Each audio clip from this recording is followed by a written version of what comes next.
Un secolo e 4 anni di lumache, o più precisamente di chiocciole.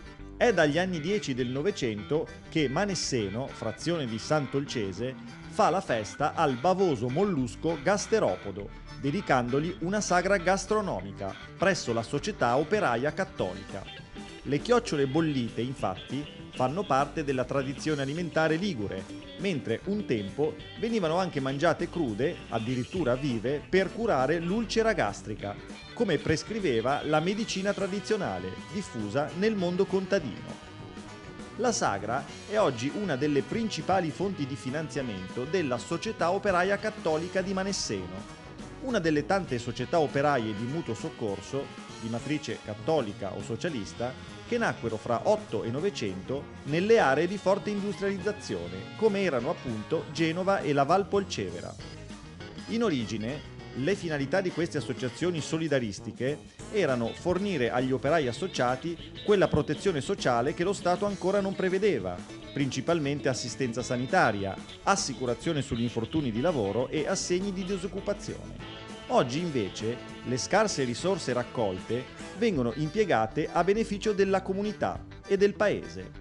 I proventi vanno a beneficio di opere, diciamo così, assistenziali, parrocchiali, che sono quelli della conferenza di San Vincenzo, centro di ascolto ad esempio, che sappiamo benissimo che ce n'è molto bisogno. Poi opere di manutenzione straordinarie del nostro oratorio, che è del 1577, quindi ha molto bisogno, anzi abbiamo dei problemi di ristrutturazione del tetto che adesso non siamo in grado di affrontare per questioni economiche.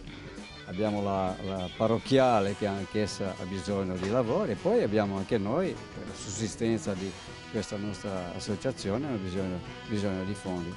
Sabrina Cervetto è al bar, ma non è soltanto barista, oggi è barista, ma ha una parte attiva nella società operaia. Sì, io sono segretaria nel consiglio direttivo della società e mi occupo un po' dell'organizzazione degli eventi che riguardano soprattutto i giovani. E quindi ho cercato di coinvolgere un gruppo di giovani della mia età per portare avanti, diciamo, una tradizione che si protrae da anni, e noi ci tenevamo proprio a portare avanti il futuro di questa società. Ecco. Come rispondono i tuoi coetanei a questa sollecitazione? Beh, diciamo che è un gruppo attivo, ho iniziato a frequentare da ormai circa 3-4 anni, sia nell'organizzazione degli eventi sia proprio nella partecipazione alla vita della società. E non è facile trovare giovani comunque che siano volenterosi e abbiano voglia di contribuire, però ce la stiamo mettendo tutta, ecco. L'antico oratorio che beneficia degli aiuti della Società Operaia Cattolica si trova esattamente sopra la sede dell'associazione ed è dedicato a Sant'Alberto da Sestri Ponente.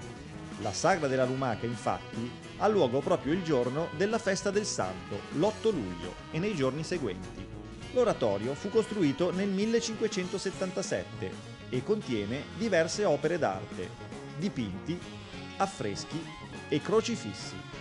A custodire tutto ciò è la Confraternita di Sant'Alberto, che organizza la processione dell'8 luglio portando per il paese la cassa processionale con la statua del santo, oltre a partecipare a diverse processioni di altre confraternite in giro per la Liguria e a celebrare ogni mese una messa di suffragio per i confratelli defunti. Quali sono i problemi di prendersi cura di un oratorio così antico e di tutto quello che ruota attorno alle attività di questo oratorio? Purtroppo siamo pochi confratelli, saremo una sessantina più o meno, e non c'è un ricambio generazionale purtroppo. L'età si aggira dai 75 in su più o meno. Ultimamente sono iscritti. Il più giovane ha 15 anni, che fa il cristesante, poi gli introiti finanziari purtroppo, o con le quote annuali o qualche buona persona che ci dona magari il tempo o finanziariamente qualcosa. La società, per esempio, qua vicino all'oratorio, nel momento del bisogno è sempre disponibile alle nostre esigenze.